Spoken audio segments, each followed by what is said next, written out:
உயர்கல்வி பயிலும் மாணவிகளின் பாதுகாப்பை கேள்விக்குறியாக்கும் சம்பவம் திருச்சி என்ஐடி கல்லூரி விடுதியில் நடைபெற்றுள்ளது.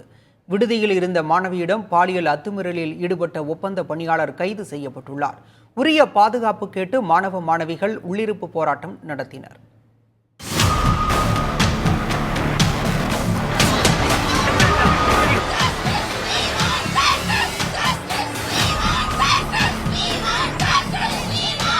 We want justice என்ற குரல்கள் திருச்சி திருவெரும்பூர் அருகே உள்ள என்ஐடி கல்லூரி வளாகத்திலும் எதிரொலித்தது.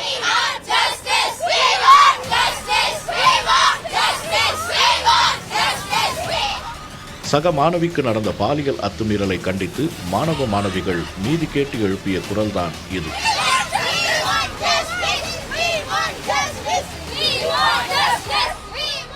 மத்திய மனிதவள மேம்பாட்டுத்துறை அமைச்சகத்தின் கட்டுப்பாட்டில் உள்ள இந்த கல்லூரியின் மகளிர் விடுதியில் இன்டர்நெட் சேவை அளிப்பதற்கான கருவியை பொருத்தும் பணிகள் கடந்த ஒரு வாரமாக நடந்து வருகின்றன.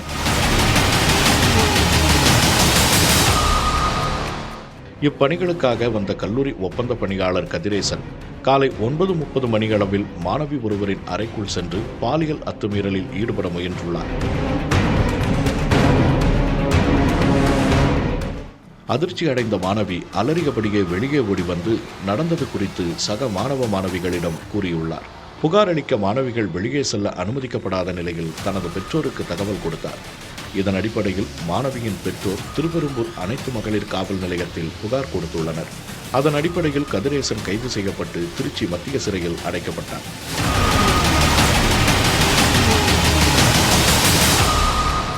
விடுதி வார்டன், பொறுப்பாளர் யாரும் இல்லாமல் அந்த ஒப்பந்த பணியாளர் அறைக்குள் சென்றது எப்படி என்று கேள்வி எழுப்பிய மாணவர்கள் இந்த சம்பவம் பற்றி வார்டனிடம் கூறியபோது அவர் அந்த மாணவியை பார்த்து இப்படி உடை அணிந்தால் அப்படித்தான் ஆகும் என்று விமர்சித்துள்ளதையும் கேள்வி எழுப்புகிறார்கள். Know that this incident of rape has happened in NIT Trichy in 2019 itself, and they covered it up. They threaten us with our degrees, they threaten us with our everything, that action will be taken. The director literally dragged two girls by their hand and she was like, let's go to your room and then talk. And the director didn't know about the incident itself. She comments on the girls that she was not wearing pants while she was wearing the full skirt. It doesn't matter what she was wearing. Still the warden made those comments and the director was protecting her. All of these incidents, multiple incidents has happened. That warden itself had commented on all of the girls while we take sign outs. She torture us. She literally make us beg. She disrespect our parents. And still we are asked to shut up just for the sake of our degree. That's the thing. If supervision was there, then this incident wouldn't have happened. And even after that, they were giving full respect to that person, calling him sir. Yes, the three warden also is men. No, they are women. All of them are women, and this is the worst part. That women are shown as women's enemy.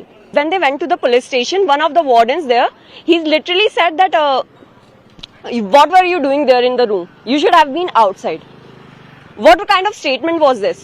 Wasn't she supposed to be there in her room? The question should have been, where was the steward? Not why was she there in her room? நாங்க கேக்குறது ரொம்ப சிம்பிளான விஷயம். நாங்க பொண்ணுங்க பாதுகாப்பா இருப்போம் அப்படின்னு சொல்லிட்டு எப்படி நீங்க சொல்லுவீங்க? எங்களுக்கு 9 மணிக்கு கர்ஃபியூ இருக்கு. எங்களுக்கு 9 மணிக்கு மேல ஹாஸ்டல் விட்டு வெளில அனுப்ப மாட்டாங்க. ஆனா 9 மணிக்கு மேலேயும் எலக்ட்ரிஷியன்ஸ் உள்ள ஒர்க் பண்ணாங்க. ஸ்டீவார்ட் வரதுக்கு லேட் ஆகும் சார். ஓகேவா? இவங்க 9:30 மணிக்கெல்லாம் எலக்ட்ரிஷியன் அந்த ரூம் ஹாஸ்டலுக்குள்ளே போயிருக்காங்க. அந்த டைமில் ஸ்டீவார்டும் இல்லை. ஆக்சுவலாக பார்த்தா அந்த ஸ்டீவார்ட் தான் அந்த எலக்ட்ரிஷியனை அக்கம்பெனி பண்ணியிருக்கணும். பட் அந்த ஸ்டீவார்டு அங்கே இல்லவே இல்லை. அவங்க இல்லாதப்ப தான் எலக்ட்ரிஷியன் உள்ளே போயிருக்காங்க. முதல்ல ஸ்டீவார்டு இல்லாமல் எலக்ட்ரிஷியன் எப்படி ஹாஸ்டலுக்குள்ளே போனாரு அப்படின்றது இன்னும் யாருக்கும் தெரிய வரல. ஓகேவா? உள்ளே போயிட்டு இப்படி ஒரு சம்பவம் நடந்திருக்குது. அண்ட் இது ரொம்ப கேஷுவலாகவும் நடந்திருக்குது. இது எப்படி சொல்றது, அவர் பல தடவை பண்ணியிருக்காரா அப்படிங்கிற மாதிரி தான் எங்களுக்கு தெரிய வருது. அவர் ரொம்ப கான்ஃபிடென்ட்டாக பண்ணியிருந்திருக்காரு லிட்டரலாக. கல்லூரியின் நிர்வாகத்தையும் வார்டனையும் கண்டித்து விடுதியின் முன் திரண்டு மாணவ மாணவியர் விடிய போராட்டத்தில் ஈடுபட்டனர். துவாக்குடி காவல்துறையினர் மாணாக்கரிடம் பேச்சுவார்த்தை நடத்தினர். இவற்றை ஏற்காத மாணவர்கள் கல்லூரி இயக்குனர் அகிலாவின் வீட்டை முற்றுகையிட்டனர். விடுதியின் பெண் காப்பாளர்களை மாற்ற வேண்டும், 3 காப்பாளர்களும் பாதிக்கப்பட்ட மாணவியிடம் மன்னிப்பு கோர வேண்டும், காப்பாளருடன் இல்லாமல் வெளிநபர்களை அனுமதிக்க கூடாது என்பன உள்ளிட்ட 13 கோரிக்கைகளை மாணவர்கள் என்ஐடி இயக்குனரிடம் வைத்தனர்.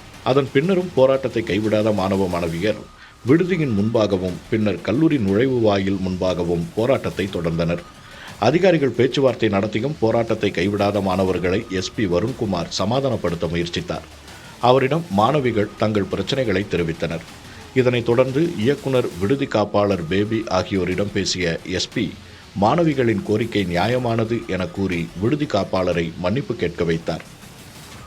Whatever I had done in favor of you or against you, you felt that from my bottom of the heart, I am saying apology, and I regret that I have done that way. And whatever I have done,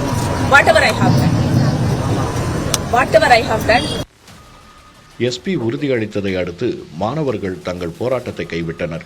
புதிய தலைமுறைக்காக ஒளிப்பதிவாளர் சசிகுமாருடன் செய்தியாளர் சுரேஷ்குமார் மற்றும் Charles.